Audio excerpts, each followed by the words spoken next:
थाना गुलियाना के इलाका लहड़ी में उम्र रसीदा शख्स की विरासती जायदाद पर इलाका के 62 अफराद का मुबैना कब्जा। मुतासिरा शख्स की अहलिया का कहना है कि इलाका के 62 अफराद ने उनकी 330 केनाल जरखेज अराजी के जैली दस्तावेजात तैयार करवा कर कोड़ियों के भाव बेच डाली। अस्सलाम वालेकुम जी, मैं हलीमा बीबी बोल रही हूँ लैड़ी तो। लैड़ी में दे रहन वालियां ते तहसील मेरी खारियां ते थाना मेरा गुलियाना है। मेरा शोर नाल बैठे है ते ये भी भला मानस है ते नपाड़ा है ते मैं भी नपाड़ा। साडी जी मेरे वालद साहब दे दादा जी है, 3 भाई है। एक जेड़ा विच उला वलद गया वो साडे पिंड दा बंदा मोहम्मद खान ते उदा पुत्र बन गया विरासत दे विच, उला वलद गया। अगू दूसरा इन्हां दा दादा है वो भी फोत हो गया, उदा जेड़ा बेटा है वो इन्हां दे बाप नूं जमीन दे के गया मेरे सोहरे ने करमलाई नूं। वो भी जमीन साडे कोल नहीं है, लोकां ने कब्जा कर लिया। ये अगू सानू पता ही कोई नहीं इस चीज दा है। हुण साडी जमीन जेड़ी है फिर दोबारा उस मोहम्मद खान दे पोतरे ने हुण सन 2015 विच जमीन वेची है। हुण सानू पता चलिया 35 कनाला उसने वेची है। असी बाहर मसर लगे बाहर पट्टन ते साडे पिंड दा बंदा गया तो आंदा तुहाडी ये जमीन विक गई है। असी उन्होंने आख्या साडी मालकी किस तरह विक गई है। उन्हें कसमां कराना चुकनियां शुरू कर दित्तियां कि यार विक गई तुसीं पता करो। असी पता कीता वाकई साडी जमीन आजम ने वेच छड़ी है। जवाद फाजल अगे वेची 30,000 तो विगा वेची जी। अज 30,000 का एक कपड़िया का जोड़ा नहीं पा लभदा ते उन्हें 30,000 की जमीन बिगा जी उसकी अपनी होंदी तो उन्हें 30,000 की बिगा क्यों बेचनी है। 80 मरले बिगे जगह बनती है जी। 30,000 जिस वक्त सानू पता लगा जमीन का तो असी उन्होंने घर गए, वो आपू तो घर नहीं मिलिया भी। फिर उसकी भरजाई है दूसरी जगह ते अकबर की बीवी, उसने मैनू दसिया कि असी मैं किस तरह तुसी वेची है, तुसी सानू दसना है। वो आदि है भी सानू पता नहीं, भराऊ ने साडे नाल गल कीती 30,000 तो बिगा वेची। दसो भी अपनी जमीन होवे तो 30,000 तो बिगा पई विकदी है इस लिहाज से सानू खबर ही नहीं है। साडे तो बारों बारी कागज बनवांदा रहा तो बारों बारी साडे तो कुलती वेची। पिंड उदा नाल भगवाल गुलियाने दे नाल उत्थे उदा प्यो जेड़ा नानकी ढेरी ते गया ते वो पहला प्यो उहदे ने फ्राड कीता दादे ने, उसके बाद अगू इन्हें हुण कीता। दादे दे फ्राड की सानू कोई खबर नहीं लगी है, जेड़ा हुण इन्हें कीता इस फ्राड की सानू खबर लगी है। असी इस मगर लग गए गले दे। असी तलाश जिउं करते गए, केस करते रहे, कागज लोड़ते रहे। ना सानू पटवारी कोई नपाई पिया दिंदा है, ना सानू कोई अदालत वालों कोई फायदा पिया लभदा। अदालत च असी जिथे जाके केस करने जिस बंदे ने जमीन इहदे कोल खरीदी है वो जाके वकील करके ते साडा केस अड़का छड़दे अपना जारी कर लैंदा है। लिहाजा मैं कंप्यूटरी फर्ज मैं कढ़ाए ने सन 2016 में। कोई फ्रॉड नहीं मैं कर रही हाँ, धोखाबाजी नहीं है, मेरे को सबूत है, प्रूफ है। मैं लिहाजा तुहाडे अगे पेश कर रही हूँ, तुसीं देख सकते हो।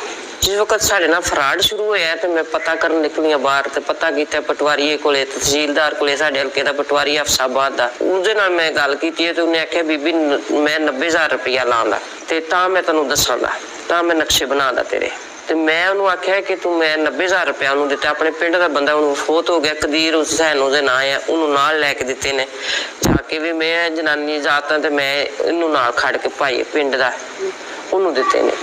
वो थोड़े दिनों बाद उन्होंने को ज्यादा पैसे ले ले ते सानू आखदा भी तू मनु आखदा भी तू पैसे बीबी अपने वापस ले ले, तेरी जमीन नहीं है। मैं क्या मेरी जमीन क्यों नहीं है, मेरे सोहरे की मालकी है, मेरे परसोहरे की मालकी मेरे दादे मालक दी है, चोर दी है। तो मेरी जमीन जी किधर गई है, उड़ गई है जमीन जी मेरी वाह च जान वाला गैब कर छड़ी है तू। आदे बीबी मैं तेन आख्या तुहाडी जमीन नहीं है, साडा खिवट नंबर नहीं रहन दिता, खसरा नंबर नहीं रहन दिता, सानू मालक नहीं रहन दिता। बोला असी कितने दे मालक आए कितने दे नहीं आए। खादम पटवारी नाल होया वो तो फोत हो गया है, उसने तो इन्हें तो इफ्तिखार ने एक इफ्तिखार लीडर है तहसीलदार का, उन्होंने इन त्रवां ने रल के मेरे नाल काम किया है। साडी अर्ज है जी इस मामले में साडा 330 कनाल जमीन है ते हुण इस जमीन दे विच बड़े बंदे काबज बन गए ने। एक मोहम्मद खान वेचने वाला है तो एक आजम वेचने वाला है तो तकरीबन 50-60 बंदे ने। अलियास, अल्ताफ, फयाज, इकबाल, रियाज, ये 5 भाई एक थावे। उसके बाद कनीज बेगम है मियाँ खान दी धी, वो काबज है जमीन च। उस तो बाद रकैया बीबी है, उसके 3 बेटे ने नदीम आरिफ ते नासिर इकबाल ते अंबर शहजाद। उसके बाद मियाँ खान के पुत्र ने 4 खादम हुसैन, वसीम, मीन, एजाज। ਇਹ ਕਾਬਜ਼ ਨੇ। ਅੱਗੋਂ ਮਤਲੂਬ ਹੁਸੈਨ, ਫਜ਼ਲ ਹੁਸੈਨ, ਗੁਲਾਮ ਰਸੂਲ ਦੇ ਪੁੱਤਰ ਨੇ, ਇਹ ਸਾਡੀ ਜ਼ਮੀਨ ਤੇ ਕਾਬਜ਼ ਨੇ। ਬਰਕਤ ਅਲੀ ਜਮਾਦਾਰ, ਮੁਹੰਮਦ ਹਾਸ਼ਮ, ਇਹ ਦੋਵੇਂ ਭਾਈ ਹੋਏ ਨੇ ਤੇ ਉਹਨਾਂ ਦੇ ਦੋਤਰੇ ਵੀ ਨੇ, ਇੱਕ ਦੇ ਹਾਸ਼ਮ ਦੇ ਤੇ ਬਰਕਤ ਅਲੀ ਦੇ ਪੋਤਰੇ ਨੇ ਜਿਨ੍ਹਾਂ ਕੋਲ ਸਾਡੀ ਜ਼ਮੀਨ ਹੈ। ਇਹ ਸਾਰੇ ਲੋਕ ਕਾਬਜ਼ ਹੋਏ ਨੇ। ਸਾਡੀਆਂ ਜਗ੍ਹਾ ਦਾ ਜਿਸ ਵਕਤ ਸਾਨੂੰ ਪਤਾ ਲੱਗਿਆ ਨਾ, ਕਿਧਰੇ ਮਜ਼ਾਇਲ ਲੱਗਣ ਲੱਗ ਪਿਆ, ਕਿਧਰੇ ਵਲਗਣ ਵਲਣ ਲੱਗ ਪਏ ਨੇ, ਕਿਧਰੇ ਮਕਾਨ ਬਣਾਉਣ ਲੱਗ ਪਏ ਨੇ, ਕਿਧਰੇ ਕਾਸ਼ਕਰਨਕਾਰੀ ਲੱਗ ਪਏ ਕਰਨ। ਫਿਰ ਲਿਆਦਾ ਜਾ ਕੇ ਮੈਂ ਅਦਾਲਤ ਵਿੱਚ ਸਟੇ ਲੈਂਦੀ ਹੈ ਆਪਣੇ ਰਕਬੇ ਦੀ ਪੂਰੇ ਦੀ ਕਰਾ ਕੇ। ਸਟੇ ਲਿਆਉਣੇ ਦੇ ਬਾਵਜੂਦ ਵੀ ਉਹਨਾਂ ਨੇ ਮਜ਼ਾਇਲ ਲਵਾ ਲਿਆ। ਇੱਕ ਜਗ੍ਹਾ ਤੇ ਉਹਨਾਂ ਨੇ ਕਮਰਾ ਬਣਾ ਲਿਆ ਜੀ। ਅਸੀਂ ਉਹਨਾਂ ਨੂੰ ਡੱਕਣ ਗਏ ਹਾਂ ਤਾਂ ਆਂਦੇ ਨੇ ਸਾਡੀ ਮਾਲਕੀ ਹੈ। ਅਸੀਂ ਉਹਨਾਂ ਨੂੰ ਆਖਿਆ ਕਿ ਸਾਡੇ ਕੋਲ ਸਬੂਤ ਹੈ ਸਾਡੀ ਇਹ ਮਾਲਕੀ। ਉਹਨਾਂ ਨੇ ਆਖਿਆ ਜਾਓ ਜਾ ਕੇ ਜੇ ਕੋਈ ਕਰਨ ਹੁੰਦਾ ਜੇ ਕਰ ਲਓ ਤੁਸੀਂ। ਅਸੀਂ ਉਹ ਬੰਦੇ ਜ਼ਿਆਦਾ ਨੇ, ਅਸੀਂ ਇਕੱਲੇ ਹਾਂ, ਬੁੱਢੇ ਬੰਦੇ ਹਾਂ, ਦੋ ਹੀ ਜੀ ਹਾਂ ਅਸੀਂ ਘਰ ਦੇ ਵਿੱਚ, ਤੇ ਸਾਡੀ ਕੋਈ ਪੇਸ਼ ਨਹੀਂ ਪਈ ਜਾਂਦੀ, ਕੋਈ ਚਾਰਾ ਨਹੀਂ ਪਿਆ ਚੱਲਦਾ। ਲਿਆਦਾ ਮੈਂ 1-5 ਤੇ ਕਾਲ ਵੀ ਕੀਤੀ ਹੈ। ਪੁਲਿਸ ਆਈ ਹੈ, 3 ਵਾਰੀ ਪੁਲਿਸ ਆਈ ਹੈ। ਉਹ ਪੁਲਿਸ ਵਾਲੇ ਰੋਕ ਕੇ ਜਾਂਦੇ ਨੇ। ਜਿਹੜਾ SHO ਹੈ ਉਹਨੇ ਉਹਨਾਂ ਨੂੰ ਇਜਾਜ਼ਤ ਦਿੱਤੀ ਹੈ ਜਾ ਕੇ ਤੁਸੀਂ ਕੰਮ ਕਰ ਸਕਦੇ ਹੋ। ਮੈਨੂੰ ਉਲਟਾ ਬੋਲਦਾ, ਬੀਬੀ ਤੂੰ ਵਕੀਲ ਨਾਲ ਮੇਰੀ ਗੱਲ ਕਰਾ, ਸਾਡੇ ਕੀ ਇਖਤਿਆਰ ਹੈ ਰੋਕਣ ਦਾ। ਅੱਛਾ ਜੀ, ਆਜ਼ਮ ਸਾਹਿਬ ਦੀ ਜਿਹੜੀ ਹੈ ਤਫਤੀਸ਼ ਕੀਤੀ ਜਾਏ, DC ਸਾਹਿਬ ਕਰੇ, ਪੁਲਿਸ ਕਰੇ। ਅਸਲ ਕਾਗਜ਼ ਸਬੂਤ ਸਾਡੇ ਕੋਲ ਹੈ। ਉਹਨੇ ਸਾਡੇ ਲਈ ਬਾਹਰੋਂ ਬਾਹਰ ਕਾਗਜ਼ ਬਣਵਾ ਕੇ ਤੇ ਕਿਸ ਤਰ੍ਹਾਂ ਸਾਡੀ ਜ਼ਮੀਨ ਫਰੋਖਤ ਕੀਤੀ ਹੈ। ਮੈਂ ਇਹ ਕਿੱਥੋਂ ਤੁਹਾਡੀ ਔਰਤ ਜ਼ਾਤ ਆ, ਮੈਂ 6 ਸਾਲ ਹੋ ਗਏ ਉਹਨੇ ਮੈਨੂੰ ਖੱਜਲ ਕਰ ਦਿਆ ਤੇ ਕਿਧਰੇ ਮੇਰਾ ਵਾਹ ਨਹੀਂ ਪਿਆ ਚੱਲਦਾ। ਮੈਂ ਹੁਣ ਥੱਕ ਕੇ ਤੇ ਹਾਰ ਕੇ ਤੇ ਤੁਹਾਡੇ ਅੱਗੇ ਰਿਕਵੈਸਟ ਵੀ ਕਰਨੀ ਹੈ, ਤੁਹਾਡੀ ਮਿਹਰਬਾਨੀ ਹੈ ਵੀ ਮੇਰੀ ਇਹ ਕੂਕ ਫਰਿਆਦ ਸੁਣੀ ਜਾਏ। ਚੀਫ ਜਸਟਿਸ ਸਾਹਿਬ, ਮੈਂ ਤੁਹਾਡੇ ਅੱਗੇ ਹੱਥ ਜੋੜ ਕੇ ਇਨਸਾਫ ਮੰਗਣੀ ਹੈ। ਤੁਸੀਂ ਲੋਕਾਂ ਨੂੰ ਇਨਸਾਫ ਦਿੰਦੇ ਹੋ ਤੇ ਮੈਨੂੰ ਵੀ ਲਿਆਦਾ ਇਨਸਾਫ ਦਿੱਤਾ ਜਾਏ।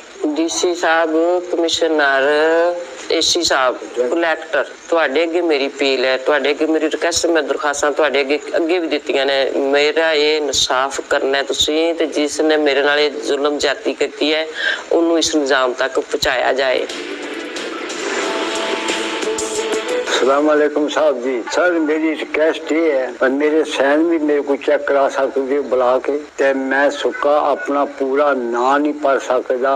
मैं फौज के रह के अंगूठा ला के तनख्वाह लैके सर्विस पूरी करके, लिहाजा मैं तुहाडी कोई रिक्वेस्ट करना, इतने साल हो गए ने अदालतां च टुरदियां ते जुल्म जारी हो रही है साडे नाल। जिहड़ी साडी जायदाद है वो हकदार असीं सही हाँ, लेकिन दूसरियां पार्टियां तगड़ियां ने, पैसे आईयां भी ने, वो तलीम याफ्ता ने, वड्डियां वड्डियां लोकां दे रिश्तेदार ने, ते लिहाजा साडे ते खुदा खौफी कर गए, साडे ते अपना रहम कर फजल कीता जाए। तुहाडा चोखा सारा चोखी सारी दुआ दांगा, चोखी सारी तुहाडा शुक्रगुजार हाँ।